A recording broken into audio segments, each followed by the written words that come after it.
Com Power chegando na Netflix, os 5 filmes desse mês é sobre o Jamie Foxx. Olá pessoas, eu sou o Arthur e sejam bem-vindos ao Bilheterama. Antes de eu comentar sobre os 5 filmes de Jamie Foxx, se esse é o primeiro vídeo aqui no canal, você já sabe, assine aqui embaixo e deixa um like que isso me ajuda bastante. Vamos para a lista.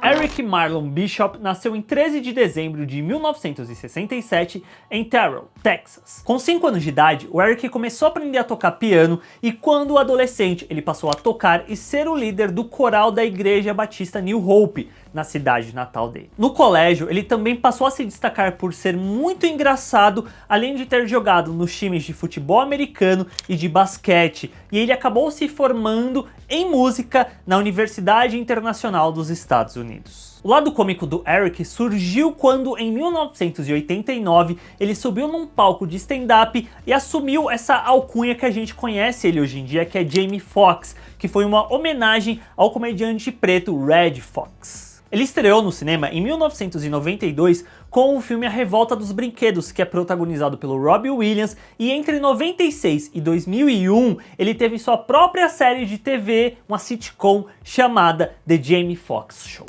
E aí agora, entrando nos 5 filmes do ator, a gente tem que começar por 2004, que meio que foi o ano que a carreira do Jamie Foxx no cinema explodiu de vez por conta de 2 filmes. O primeiro deles, que está disponível na Netflix, é Colateral. Na trama, a gente acompanha o Max, que é um taxista de boa, fazendo seu trabalho, até que ele pega o Vincent, que é um passageiro que depois a gente descobre que na realidade é um assassino de aluguel que obriga o Max a fazer o que ele quer e levar ele até os pontos onde ele precisa matar os seus alvos. O filme do Michael Mann é bem interessante na forma como ele compõe uma narrativa que é até previsível, mas que se segura muito por conta dos diálogos e principalmente pelas boas atuações dos seus 2 protagonistas.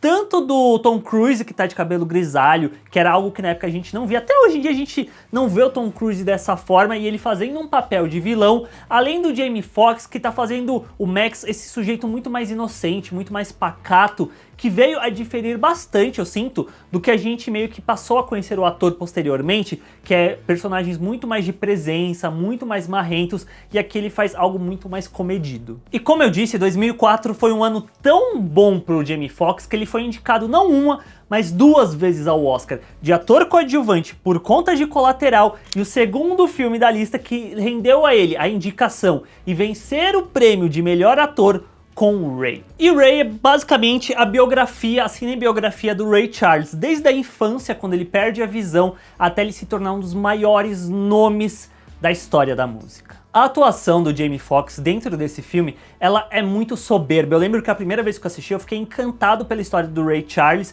e depois, quando eu fui ver realmente que era o Ray Charles e vendo o que o Jamie Foxx fez no filme, de fato ele se entregou de corpo e alma para esse projeto. Tanto é que lembram que eu falei que ele tem formação musical? Isso faz-se presente dentro de Ray, porque ele aprendeu a tocar todas as músicas do cantor, do Ray Charles, pra dentro do filme. Então ele é também a pessoa que está tocando, não tem um dublê para essas partes que vai tocar e tal, não. Tudo quem faz é o próprio Jamie Foxx. E até mesmo ele colocou próteses no olho para não conseguir enxergar. Então houve uma entrega muito grande do ator e é um filme muito bom, as músicas são maravilhosas. Se você já viu Ray, você sabe do que eu tô falando. Se você não viu, fica aqui a recomendação, mas infelizmente o Ray não está disponível em nenhum serviço de streaming. If all of y'all want me to keep playing, let me hear you say amen.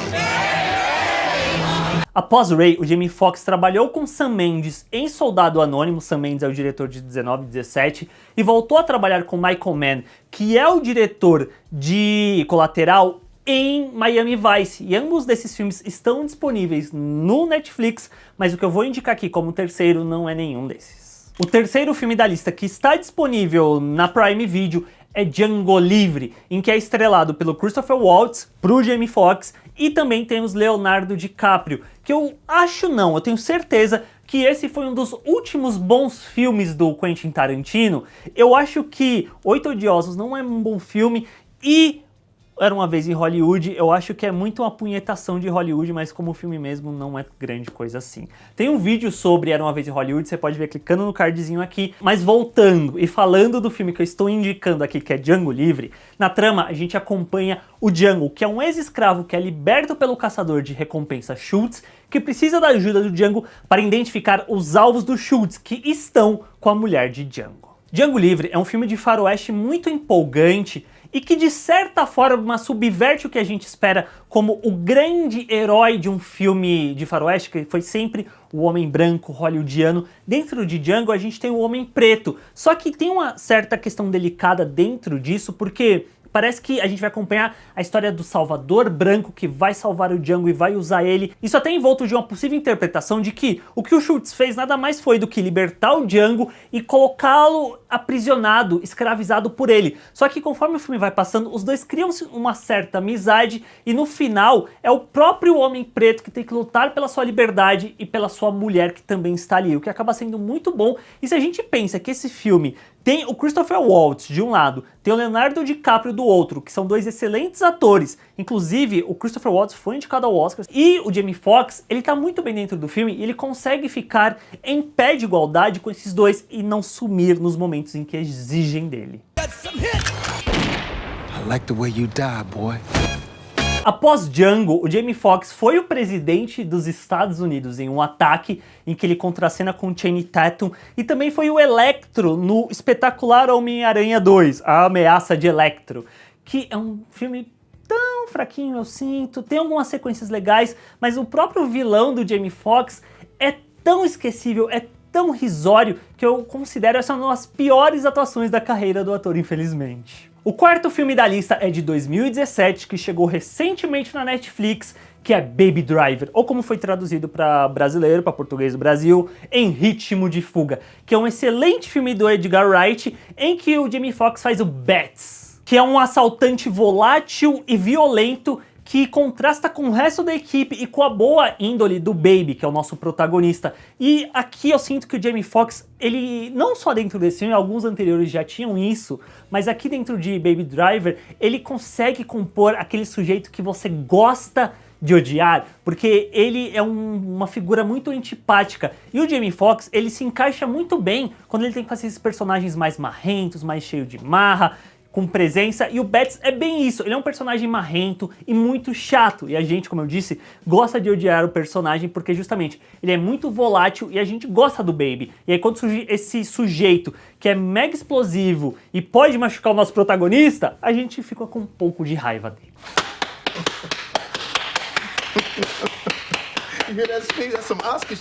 E pra fechar a lista, o quinto e último filme foi um que saiu no Brasil no comecinho de 2020, mas eu sinto que foi meio que esquecido por muitas pessoas, passou batido, que é Luta por Justiça, que é um filme muito interessante, que é baseado numa história real, onde a gente vê o advogado Brian assumindo o caso de Walter Macmillan, que foi condenado à morte por assassinato, mesmo com evidências que provam sua inocência. O filme, que é dirigido pelo Dustin Daniel Cranton, que vai ser o diretor de Shang-Li e que dirigiu já Castelo de Vidro, que é um filme muito interessante, que é com a Brie Larson, que também está aqui dentro de Luta por Justiça, porque é um filme incômodo e muito real, onde há diversos momentos dentro do filme que acabam fazendo relações muito claras, muito concisas com a situação dos Estados Unidos e com a situação também do Brasil. Inclusive, tem uma fala perto do final do filme que um sujeito fala: ah, eu só fui condenado por conta da minha cor da pele, que recentemente no Brasil a gente viu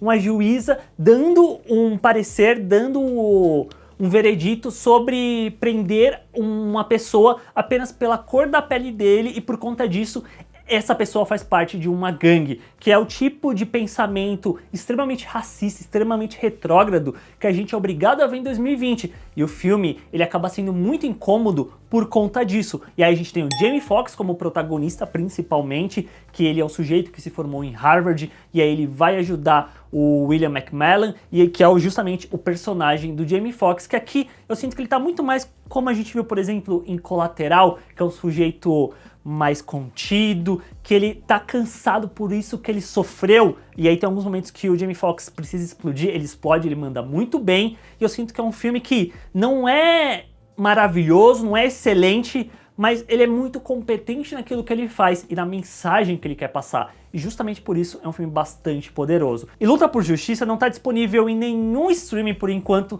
mas você pode alugar tanto no iTunes, quanto no Look, quanto no Google Play. E é isso, pessoas, esses são meus 5 filmes do Jamie Foxx. Qual é o seu favorito? Qual desses você vai ver?